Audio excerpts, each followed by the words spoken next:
अस्सलाम वालेकुम स्टूडेंट्स, मैं हूं आपका टीचर मोहम्मद सलमान अफसल। आज के लेक्चर में बच्चों हम करेंगे यूनिट नंबर 4 का another topic that is torque, या जिसे मूवमेंट ऑफ अ फोर्स भी कहते हैं।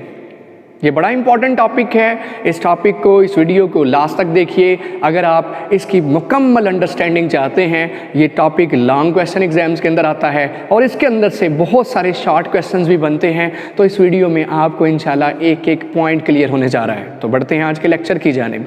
देखिए, हम रोज़मर्रा ज़िंदगी के अंदर वह दरवाज़ा खोलते और बंद करते हैं, पोशियाँ पुल करते हैं, इसी तरह विंडो है, इसी तरह से खिड़कियाँ हैं कबर्ड्स की, उन्हें खोलते और बंद करते हैं। इसी तरह से आपने बहुत सी और मिसालें हैं जिन्हें बाद में डिस्कस करते हैं। इनके अंदर आपने देखा होगा जो डोर लॉक है, डोर हैंडल है, वो कहाँ लगा होता है? बिल्कुल एज पे लगा होता है, किनारे पे लगा होता है। और जो दरवाज़ा है, पोशियाँ पुल करने पर अपनी हाइंज, अपने जो एक्सिस है, जो उसके कब्जे हैं, हाइंज कहते हैं कब्ज़ों के गिर्द, जो कब्जे लगे हैं जिन्होंने इस दरवाजे को पकड़ रखा है, उन कब्जों के गिर्द दरवाज़ा खुलता और बंद होता है। हो क्या रहा है इसके अंदर? हम जब उसके ऊपर फोर्स अप्लाई करते हैं, वो फोर्स दरवाजे के अंदर टर्न पैदा करती है, कब्ज़ों के साथ जुड़ा रहता है दरवाज़ा, और जुड़ा रहने के बावजूद आगे और पीछे मोशन करता है, और ये हमारी लगाई गई फोर्स का टर्निंग इफेक्ट है। इसीलिए तो इसे मूवमेंट ऑफ फोर्स भी कहते हैं। फोर्स मूवमेंट पैदा कर रही है उसके अंदर, उसी जगह पे उसे पकड़े हुए, उसी जगह जकड़े हुए, उसी तरह रुके हुए एक्सिस के गिर्द उसके अंदर रोटेशन पैदा हो रही है। That is movement of a force या टार्क। अब देखिए, टार्क को एक्सप्लेन करने के लिए जिन चीज़ों की मस्ट ज़रूरत है, उन चीज़ों के अंदर सबसे पहली चीज़ है रिजिड बॉडी। टार्क का कॉन्सेप्ट एक्सप्लेन करने के लिए हम जो बॉडी लेंगे वो बॉडी कौन सी होगी? Rigid body. रिजिड बॉडी कौन सी होती है, इसके मतलब आगे भी डिटेल से डिस्कशन होगी। Rigid body is an ideal body. देखिए, रिजिड बॉडी ही क्यों लेंगे? क्योंकि हम रिज़ल्ट्स आइडियल चाहते हैं। हम चाहते हैं हमारे रिज़ल्ट्स फाइनेस्ट आएँ, रिज़ल्ट बिल्कुल क्लियर कट आएँ, बिल्कुल इसमें डाउट ना हो, तो हम उसके लिए जो बॉडी लेंगे, रिजिड बॉडी लेंगे। रिजिड बॉडी नेचुरली, कुदरती तौर पे एग्जिस्ट तो नहीं करती, ये फ़र्ज़ी है, ये आइडियल है। और इसकी खूबी ये है कि ये बॉडी क्या है, बहुत सारे पार्टिकल, किसी भी शेप की हो सकती है, इसकी शेप जैसी मर्ज़ी आप ले सकते हैं। ये बहुत सारे पार्टिकल से मिलके बनी होती है। हर बॉडी ही आप जानते हैं बहुत सारे पार्टिकल से मिलके बनी है, लेकिन इसकी नेचर क्या है, इसकी फितरत क्या है, इसकी खूबी क्या है? इसकी खूबी ये है कि इस पे फोर्स लगाइए, खींचने के लिए, दबाने के लिए, तोड़ने के लिए, पिघलाने के लिए, इसके अंदर किसी भी किस्म की डीफॉर्मेशन लाने के लिए जो फोर्स लगाएंगे, उस फोर्स के नतीजे में इसमें रत्ती बराबर भी चेंज नहीं आएगा। पिघलाना चाहेंगे पिघलेगी नहीं, तोड़ना चाहेंगे टूटेगी नहीं, खींचना चाहेंगे खींचेगी नहीं। ऐसी बॉडी रिजिड बॉडी है। इसका मतलब इसके अंदर मौजूद जो पार्टिकल्स का पेयर है, पार्टिकल्स के जो जोड़े हैं, इनके दरमियान फासला कभी भी चेंज नहीं होता। ऐसी बॉडी को क्या नाम दिया जाता है? Rigid body. जितने भी पार्टिकल्स हैं उनका आपस में बाहमी फासला कभी भी चेंज नहीं होता। चेंज होने का मतलब तो ये था ना, साइज़ छोटा हो जाए, बड़ा हो जाए, लंबी हो जाए, छोटी हो जाए, टूट के 2 पीस हो जाए, तभी चेंज होना ना। तो क्योंकि इस फोर्स लगने पे इसके अंदर किसी किस्म का बिगाड़ नहीं आता, इसलिए ये बॉडी कौन सी है? रिजिड। और ये तो आइडियल है, हकीकत में ऐसी बॉडी कोई भी नहीं है, कोई ऐसी बॉडी नहीं है। हम सबसे मजबूत धात कहते हैं किसको? हम कहते हैं हीरा। हमारा बड़ी मजबूत धात है, लेकिन वो भी तो किसी हाई टेम्परेचर पे जाके मेल्ट हो जाता है, टूट भी सकता है बहुत ज़्यादा प्रेशर से, फोर्स से। लेकिन ये तो आइडियल है। आइडियल क्यों लेते हैं? ताकि हमारे रिजल्ट्स आइडियल आएँ और हम रोज़मर्रा ज़िंदगी में आने वाले रिजल्ट्स इनके साथ कंपेयर्स कर सकें। इसलिए हम जो भी प्रूव करेंगे वो कौन सी बॉडी लेके करेंगे? रिजिड बॉडी लेके करेंगे। तो रिजिड बॉडी की डेफिनेशन आ जाती है बोर्ड के अंदर, define rigid body. Rigid body एक ऐसी बॉडी है जो बहुत सारे पार्टिकल से मिलकर बनी है और इसके ऊपर किसी किस्म की डीफॉर्मेशन नहीं आती। जितनी मर्जी फोर्स लगाएं, इसके पार्टिकल्स के दरमियान, पेयर्स के दरमियान फासला कभी भी चेंज नहीं होता। दूसरी चीज़ जो कंपलसरी है, जो टार्क या मूवमेंट ऑफ अ फोर्स पैदा करने के लिए जो हमें सबसे मेन रिक्वायर है, वो है एक्सिस ऑफ रोटेशन। एक्सिस, ये 2 चीज़ें ऐसी हैं जो चाहिए ही चाहिए, ये तो मस्ट होंगी ना टार्क को एक्सप्लेन करने के लिए। एक्सिस ऑफ रोटेशन क्या है? देखिए, जिस लाइन के गिर्द, जिस लाइन के गिर्द इस बॉडी ने रोटेट करना है, वो लाइन क्या कहलाएगी? Axis of rotation. मैं इसकी मिसाल अक्सर ऐसे देता हूँ, आपने देखा होगा कि सुई के अंदर धागा डाल के अक्सर बच्चे इस तरह से घुमा रहे होते हैं, सुई के नक्के के अंदर सुराख के अंदर धागा डाल के सुई ऐसे घुमा रहे होते हैं। अब वो धागा जो गुजर रहा है, जिसके गिर्द वो सुई घूम रही है, वो धागा क्या कहलाएगा? उसका एक्सिस। एक्सिस एक ऐसी लाइन है जिसके गिर्द बॉडी के सारे पार्टिकल्स, एक्सिस वो लाइन है जिसके गिर्द, वो यहाँ भी हो सकता है एक्सिस, यहाँ भी हो सकता है, वो आपकी चॉइस है। एक्सिस वो लाइन है जिसके गिर्द बॉडी के पार्टिकल्स कौन सी मोशन करते हैं? सर्कुलर मोशन करते हैं। जब उसे घुमाया जाता है तो बॉडी के जितने भी पार्टिकल्स हैं, बॉडी सारी पार्टिकल्स से मिलकर बनी है, बॉडी के सारे पार्टिकल्स इसको अपना सेंटर मानते हुए, इस लाइन को अपना सेंटर मानते हुए इसके गिर्द कौन सी मोशन कर रहे होते हैं? Circular motion. तो एक्सिस क्या है फिर? Axis is a line passing through the body में से गुजर रही होती है, और उस लाइन के गिर्द बॉडी के सारे पार्टिकल्स कैसी मोशन कर रहे हैं? दायरवी सर्कुलर मोशन कर रहे हैं। ठीक है, हर एक का फासला तो डिफरेंट है, लेकिन सर्कुलर मोशन इसको अपना क्या मानते हैं? हर पार्टिकल इसे अपना सेंटर मानते हुए इनके गिर्द, इसके गिर्द छोटा बड़ा क्या बना रहा है? सर्कुलर मोशन कर रहा है। तो एज अ होल पूरी बॉडी एक्सिस के गिर्द क्या करती है? घूमती है। हाफ मोशन भी हो सकती है, फुल मोशन भी हो सकती है। हम टर्निंग इफेक्ट में हाफ फुल मोशन भी करवा सकते हैं, हाफ भी करवा सकते हैं। टार्क, ये है जी आपके पास definition of axis of rotation. Axis of rotation, यहाँ से हम अगर तारीफ करें टार्क की, तो टार्क की तारीफ, जिसका दूसरा नाम मूवमेंट ऑफ ए फोर्स है, इस तरह से भी सवाल पूछ लेता है। क्या है? सिंपल लफ्जों में the turning effect of a force. क्या डेफिनेशन है?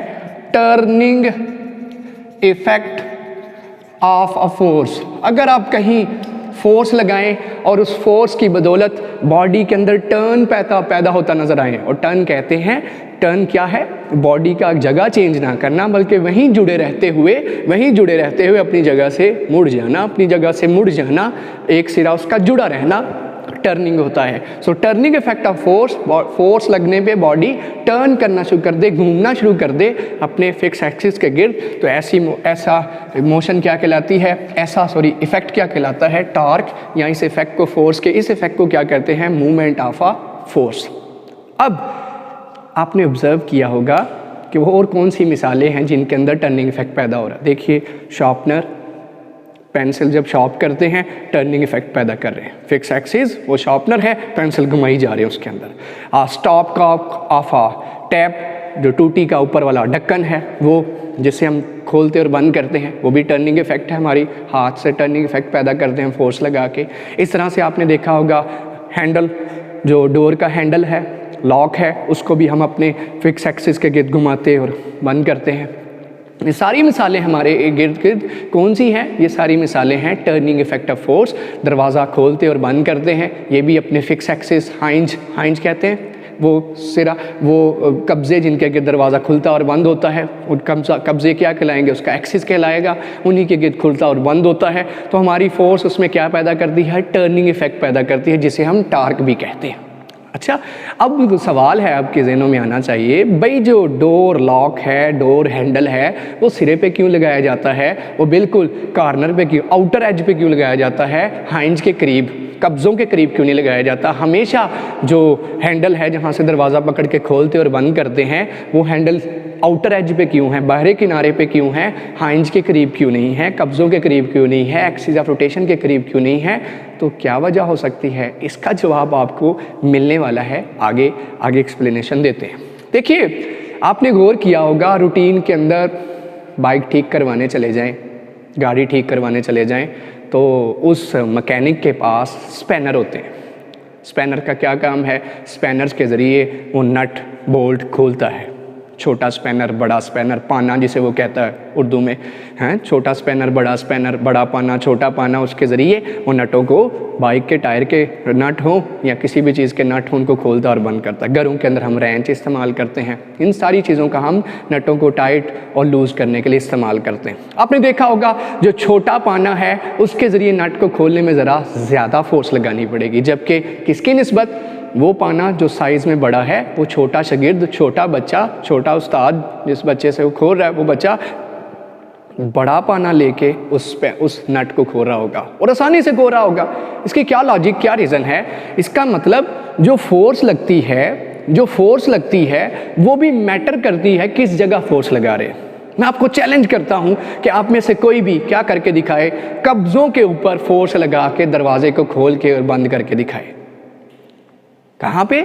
हाइंज पे, कब्जों पे फोर्स लगा के दरवाजे को खोलना और बंद करना है। जितनी मर्जी फोर्स लगा रहे, दरवाज़ा इंच रत्ती बराबर भी अपनी जगह से नहीं हिलेगा, क्योंकि आप फोर्स कहाँ लगा रहे हो?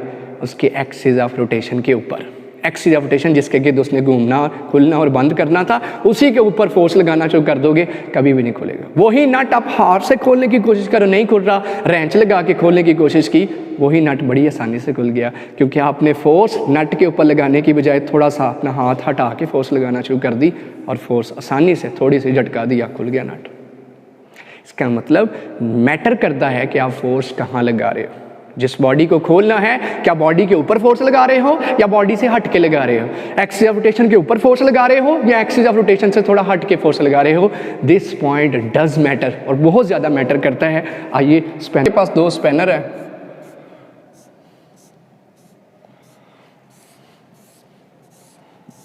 एक नट है जिसे आपने क्या करना है, लूज करना है। 2 स्पैनर है, एक स्पैनर समझ लीजिए बड़े साइज़ का है, दूसरा स्पैनर इसी के मुकाबले में छोटे साइज़ का है। वही नट दोनों स्पैनर्स के खोल के देखते हैं तो क्या लगता है आपको? श्योर है, हर बच्चे को पता है कि छोटे स्पैनर से खोलते हुए नट को क्या होगा? दुश्वारी होगी, ज़्यादा फोर्स लगानी पड़ेगी, ज़्यादा मुश्किल होगी, ज़्यादा कुव्वत दरकार होगी बनिस्बत किसके? जिसकी लेंथ ज़्यादा है।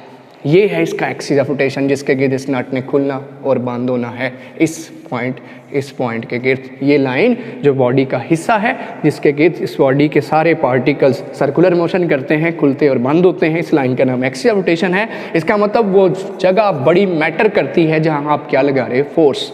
यहाँ देखिए, यहाँ मैं फोर्स कहाँ लगा रहा हूँ? थोड़ा दूर करके। यहाँ मैं फोर्स क्या लगा रहा हूँ? करीब करके।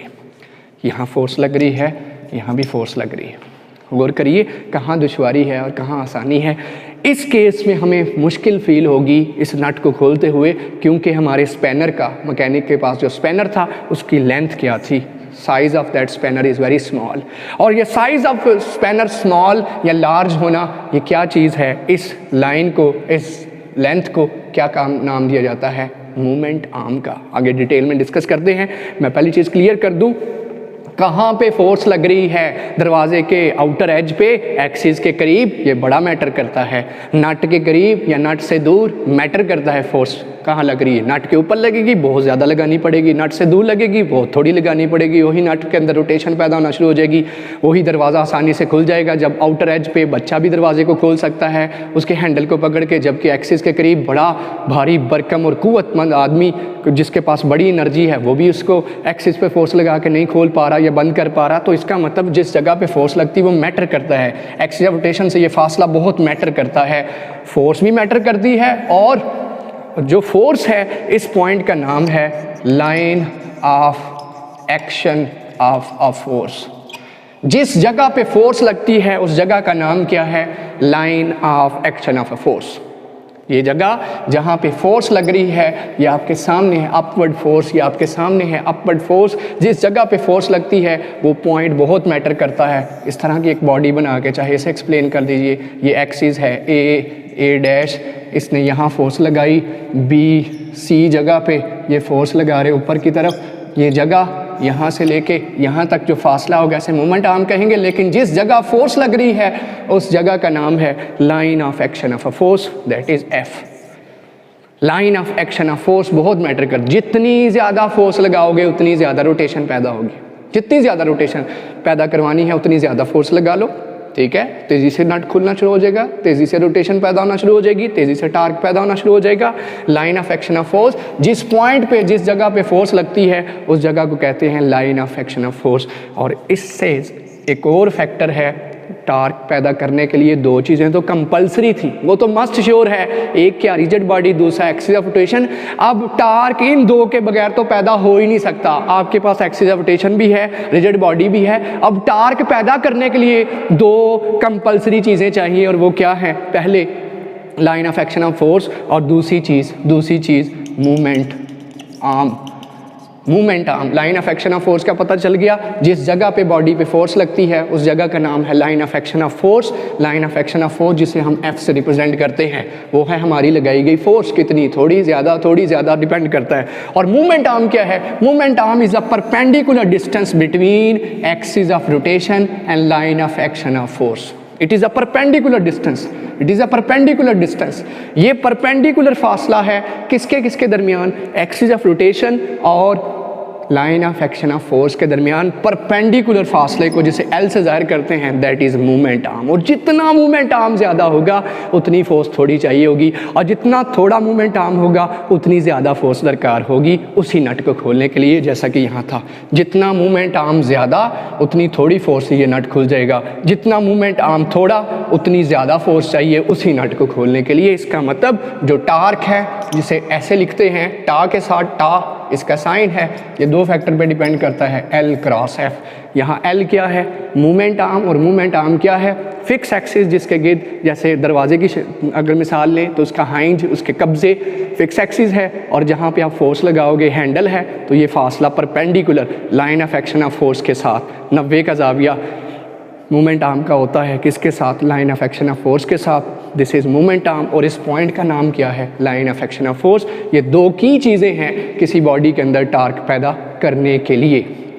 टार्क पैदा करना है तो वो दो चीज़ें तो ज़रूरी हैं, टार्क पैदा करने के लिए ये दो चीज़ें होना बहुत ज़रूरी है। कोई भी चीज़ ना हुई, अगर मूवमेंट आर्म ना हुआ, फोर्स चाहे जितनी मर्जी हो टार्क पैदा नहीं कर सकती।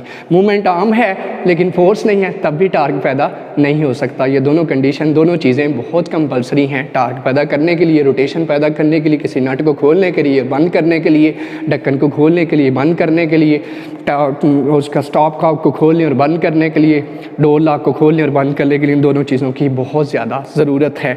जितना ज़्यादा इसका मतलब मूवमेंट आर्म होगा, जितना बड़ा स्पैनर होगा उतनी आसानी से क्या होगा? नट खुल जाएगा। और जितना छोटा स्पैनर होगा उसी नट को खोलने में फोर्स क्या होगी? ज़्यादा दरकार, क्योंकि ये दोनों प्रोडक्ट हैं, ये चीज़ बढ़ाएंगे, ये थोड़ी सा काम चल जाएगा। ये कम करोगे, मूवमेंट आर्म कम करोगे तो फोर्स क्या लगानी पड़ेगी? ज़्यादा, उसी नट को खोलते हुए। अब इसका यूनिट क्या है टार्क का? लेंथ, मूवमेंट आर्म मीटर में, फोर्स न्यूटन के अंदर, तो ये बन गया newton metre. Newton metre is the unit of torque या movement of a force. A movement of a force, अगर आप जानते हो कि अगर आप किसी बॉडी पे 1 न्यूटन मीटर टार्क कब होगा? जब फोर्स कितनी लगे? 1 न्यूटन, और स्पैनर की उस बॉडी के मूवमेंट आर्म की लेंथ कितनी हो? 1 मीटर, फोर्स 1 न्यूटन हो, तो टार्क कितना पैदा होगा?